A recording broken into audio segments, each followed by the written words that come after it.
Pensamiento lateral es una capacidad de generalizar la experiencia, formalizarla para poder transferirla a contextos distintos. Es un aumento del zoom, es subir por una pendiente para tener una mejor visión del valle. El pensamiento lateral es imprescindible para la creatividad. El pensamiento lateral está en el origen de un buen desarrollo profesional. En la tradición española se ha llamado adivinanzas a determinados juegos verbales que evocaban algún tipo de solución a la que no siempre llegaba todo el mundo. También se llaman adivinanzas algunas de las cosas que les vamos a presentar, pero otras claramente no. El pensamiento lateral permite a su vez el pensamiento divergente, la búsqueda de soluciones distintas de aquellas que el cerebro ofrece a la primera. El pensamiento lateral invita a salir precisamente de esa trampa, no quedarse en el pensamiento convergente, aquel que ofrece una única solución para las complejidades de la vida. Ya aquí en la carátula podemos ver que se ofrece ahí una desigualdad 7 igual a 1. Se recomienda a los alumnos que paren el vídeo cuando se ofrezca el planteamiento del problema para intentar resolverlo por ellos mismos. Vamos a resolverla, vamos a resolverla de la forma simpática en que se suele hacer tomando una copa con los amigos. 7 igual a 1. El amigo que te lo propone se queda un rato esperando, primero disfrutando tu desconcierto y después esperando a ver si encuentras la solución, aunque en realidad desea que no la encuentres para poder ofrecértela a él. Bueno, ¿cuál es la solución de esta sencilla paradoja? Pues que si uno toma este palo de aquí y lo pone horizontal, como vamos a hacer ahora, tenemos dos palos formando una V y cogemos el palo de la derecha y lo ponemos horizontal, nos queda y ya se va evidenciando la solución que la raíz de 1 es igual a 1. La raíz de 1 es igual a 1. Bien, este es un sencillo juego que se hace con cerillas, como digo, pasando un buen rato con los amigos. El conocimiento es divertido, hemos venido diciendo en estas clases a la carta que hemos ido grabando. Bueno, tan es así que el término escuela, que viene del griego escola, significa precisamente ocio. La razón es que en aquella época el que tenía ocio era porque no se ocupaba de operaciones manuales, artes mecánicas, se decía. Y por tanto podía dedicarse a algo muchísimo más divertido, que era el conocimiento. Afortunadamente para la historia de la humanidad eso permitió la aparición de, pongamos, Sócrates, que cuando no estaba guerreando o discutiendo con su mujer, pues se dedicaba nada menos que a inventar conceptos. Veamos algunos de estos problemas, no los vamos a ver todos, aunque todos van a aparecer en pantalla, para dejar algunos para que el alumno se ocupe de ellos, una vez que capte cuál es el modo de afrontar estos problemas, que evidentemente son artificiales, pero que es relativamente fácil convertir o trasladar a problemas de la vida real, cosa que haremos en las clases prácticas. Bueno, primer problema, ¿qué es algo y a la vez nada?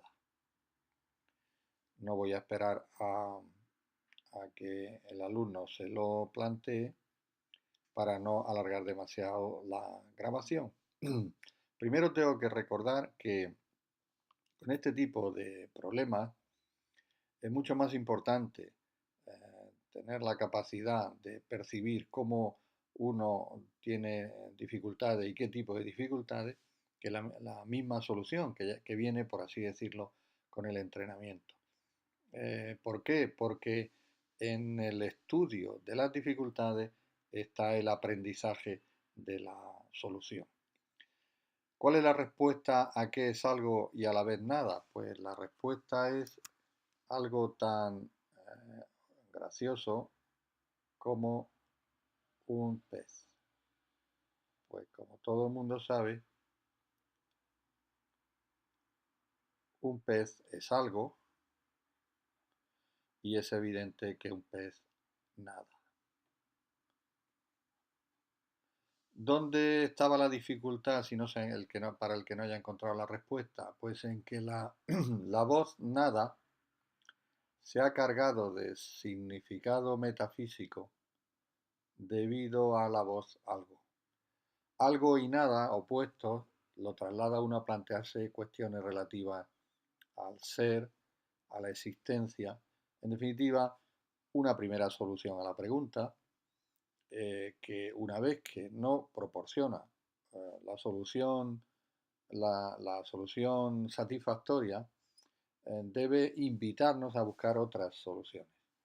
Y bueno, desde luego una de ellas es asegurarse que las palabras eh, significan solo una cosa o varias. Y es evidente que la palabra nada es polisémica, tiene distintos significados. Aquí tenemos otro relativamente sencillo. ¿De qué hay que llenar una bombona de butano para que pese menos que vacía? Bueno, pongo el énfasis ahora en llenar. Aquí estaría la dificultad. Si digo que la respuesta es que hay que llenar la botella, hay que llenarla de agujeros, se entenderá por qué pongo el énfasis en la palabra llenar. Cuando uno llena de agujeros algo así como una bombona de butano, va evidentemente pesando menos porque va perdiendo material.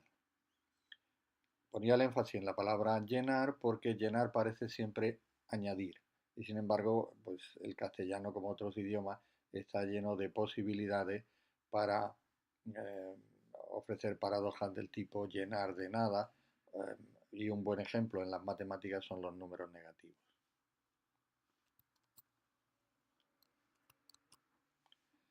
Bueno, aquí tenemos otro de dificultad relativamente pequeña y que tiene que ver con el tipo de problemas en los que aparecen más información de la que en realidad se necesita. ¿Qué pasa en la selva de 6 a 7 de la tarde? Bien, aquí donde estaría la clave en la selva. Efectivamente, ¿qué más da que uno esté en la selva o en un edificio o en mitad de la calle para responder a la pregunta ¿qué pasa de 6 a 7? De 6 a 7 lo que pasa en todas partes es una hora o 60 minutos si se quiere.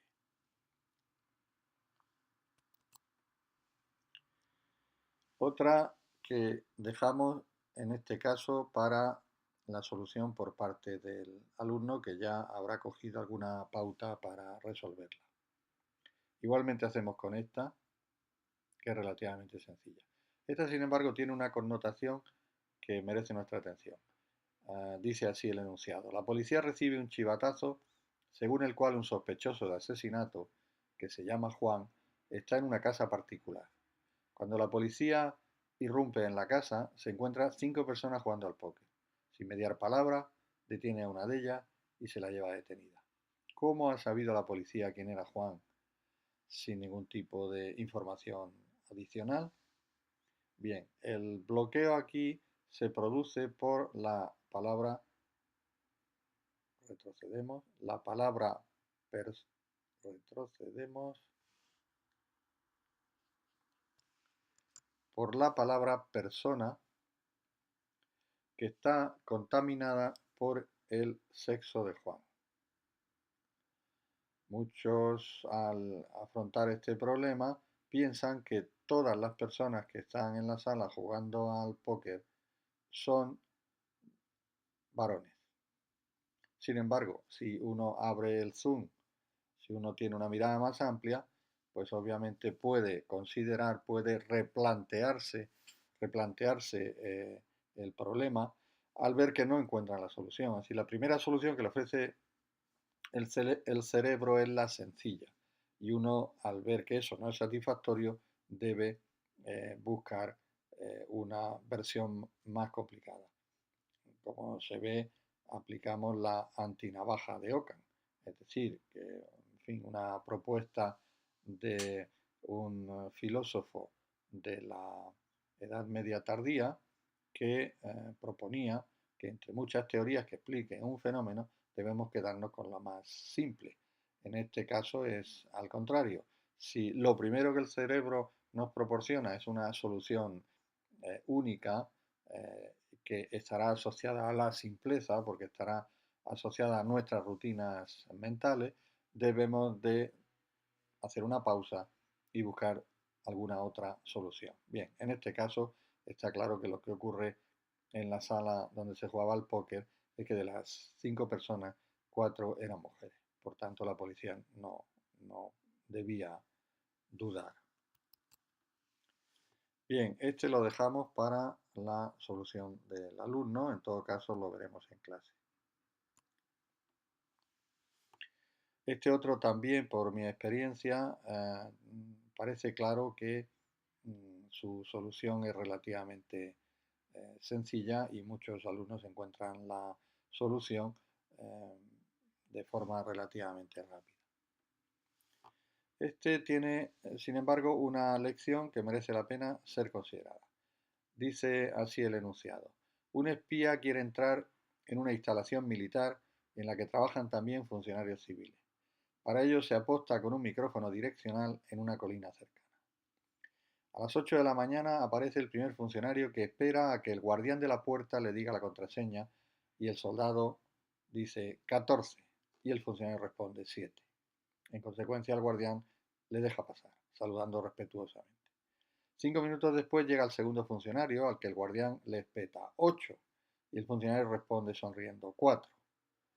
El espía, después de estos dos casos, cree tener ya toda la información que necesita, se dirige a la puerta y espera. El soldado le grita 20 y el espía, lleno de confianza, le responde antes de morir sorprendido bajo los disparos 10.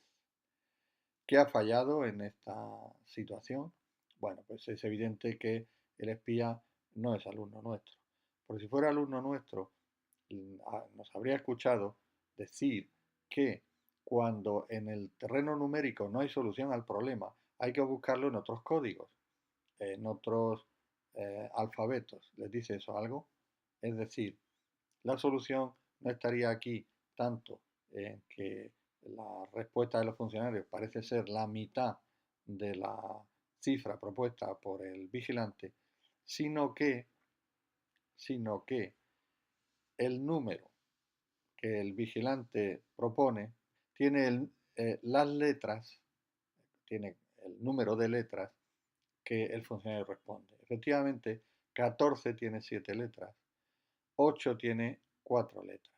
La mala suerte del espía es que 20 no tiene 10 letras, sino 6, que hubiera sido la respuesta correcta. Lección: el cambio de código. Cuando un código no funciona, hay que cambiar de código a pesar de las apariencias. Este lo dejamos a la inteligencia de nuestros alumnos. Este, sin embargo, lo vamos a resolver juntos porque merece la pena. Dice así: el alcalde de una prisión celebra su cumpleaños y decide hacerlo excarcelando a un preso. Hace traer a 3 que destacaban por su buena conducta y les propone el siguiente juego.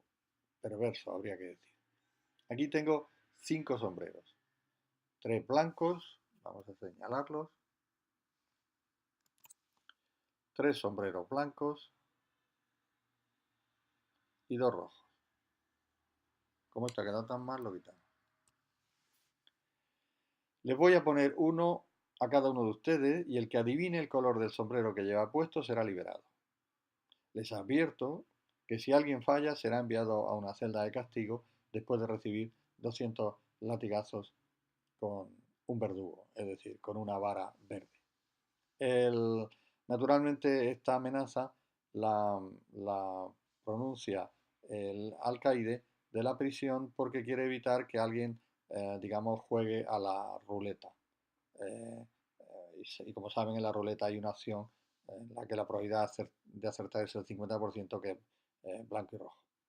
Bueno, pues para evitar eso, profiere esta amenaza. Bueno, uno de los presos era ciego y el otro era tuerto. El tercero tenía la visión normal. El alcalde le pregunta al primero, al que tiene la visión normal, y este, después de mirar a sus compañeros, decide callarse para no correr el riesgo de ir a la celda de castigo y recibir los 200 latigazos. A continuación, el alcaide le dice al tuerto que haga su propuesta.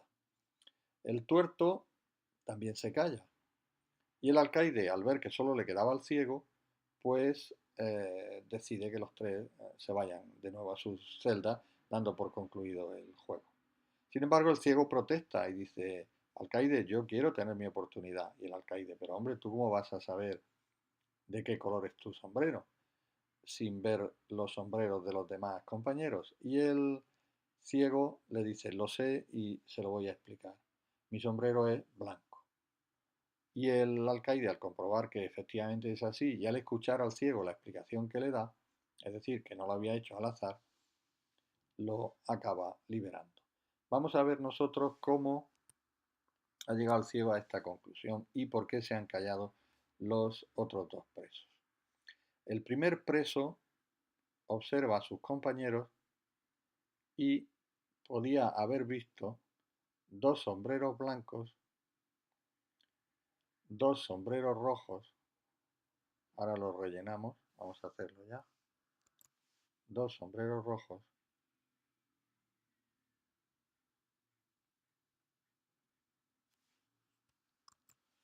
podía haber visto un sombrero rojo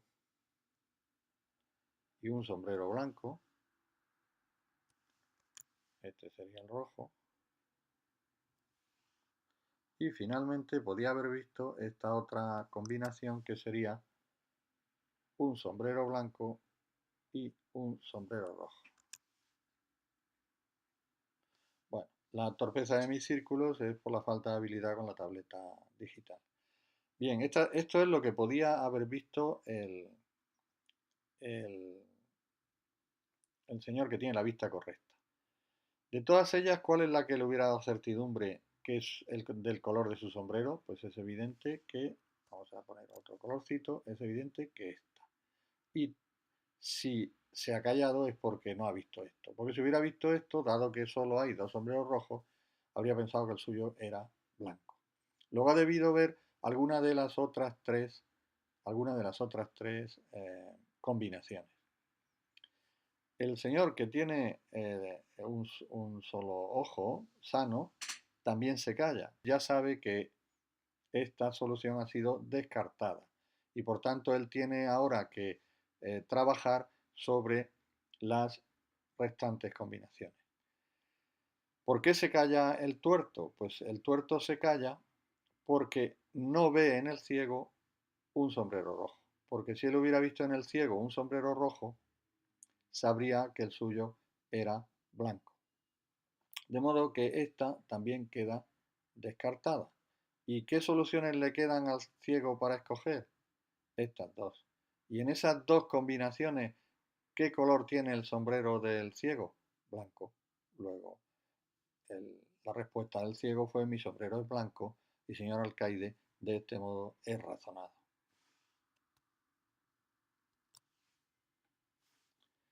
Bien, aquí tenemos un problema, digamos, de pensamiento lateral que se resuelve de forma gráfica y que, en fin, dada la titulación en la que estamos, lo dejamos al ingenio de los alumnos, que deben haber aprendido, por dar alguna pista, deben haber aprendido ya que el pensamiento lateral consiste en salirse del marco de la solución que normalmente el cerebro proporciona a la primera, sin descartar que el cerebro pueda proporcionar la buena solución a la primera, pero eso es más complicado en este tipo de problemas. Bien, vamos a ver este otro esta otra propuesta, que por cierto es uno de los problemas que una serie de matemáticos propusieron en, en el entorno de la página web del diario El País, cuando bueno, se estaba promoviendo un trabajo editorial sobre matemáticas. Cuestión que se ha puesto ahora también de moda con las respuestas tan criticadas dadas por algunos opositores al empleo de maestro. Representarnos nuestro rectángulo.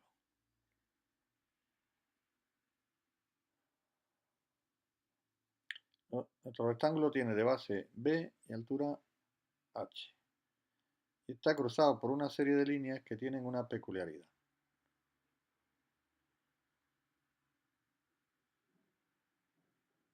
Que vamos a señalar inmediatamente.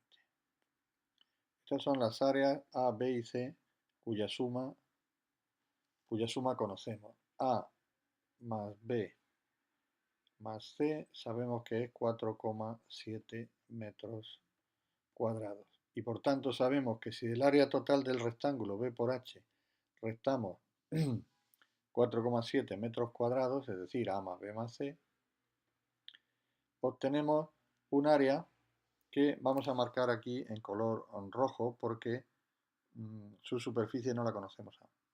La marcamos en rojo y el área que obtenemos es la del perímetro de esta especie de estrella irregular.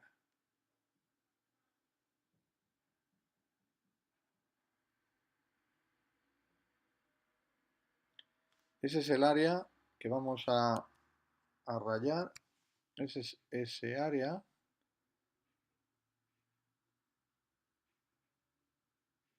Este área rayada, la de la estrella irregular, es el área que obtenemos. Es el área que obtenemos al restar del área del rectángulo A más B más C, es decir, 4,7 metros cuadrados. Pues bien, ¿cómo podemos determinar el área de esa estrella? Pues es relativamente sencillo si observamos que tenemos un triángulo aquí cuya base coincide con la base del rectángulo y la altura con su altura, y por tanto su área será B por H partido por 2. Y que tenemos otro triángulo desde aquí a este vértice y a este otro, cuya base coincide con la altura y cuya altura coincide con la base, y que por tanto su área será igualmente B por H partido por 2. Pero el área de la estrella, si sumamos las áreas de los dos triángulos, habrá incluido dos veces el área común, que en el planteamiento del ejercicio hemos llamado D. Hemos llamado D.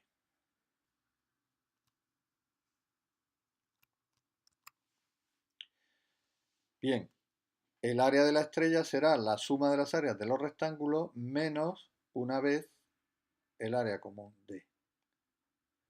Como resulta que la suma de las áreas de los dos triángulos da B por H, tendremos que el área de la figura que hemos representado es B por H menos D. Como por otra parte hemos comprobado aquí que el área de esa figura es precisamente el área del rectángulo menos 4,7, pues está claro que D vale precisamente 4,7 metros cuadrados. El catálogo de problemas de pensamiento lateral es muy amplio. Internet tiene cientos de ellos. Algunos los resolveremos en las sesiones prácticas, Pero recordamos que lo fundamental en este tipo de ejercicios es adquirir el hábito de no conformarse con la primera respuesta que el cerebro proporciona si no es satisfactoria. Y por tanto hay que adoptar una actitud más abierta a la búsqueda de las polisemias, de las ambigüedades que el lenguaje nos ofrece y que por tanto facilita la confusión, confusión de la que, como se ha podido comprobar, podemos salir perfectamente. A pesar de lo dicho, a pesar de que la ambigüedad del lenguaje provoca problemas en la resolución de conflictos prácticos, es necesario enfatizar que justamente esa ambigüedad es la fuente del lenguaje más poderoso que el ser humano posee, el lenguaje poético.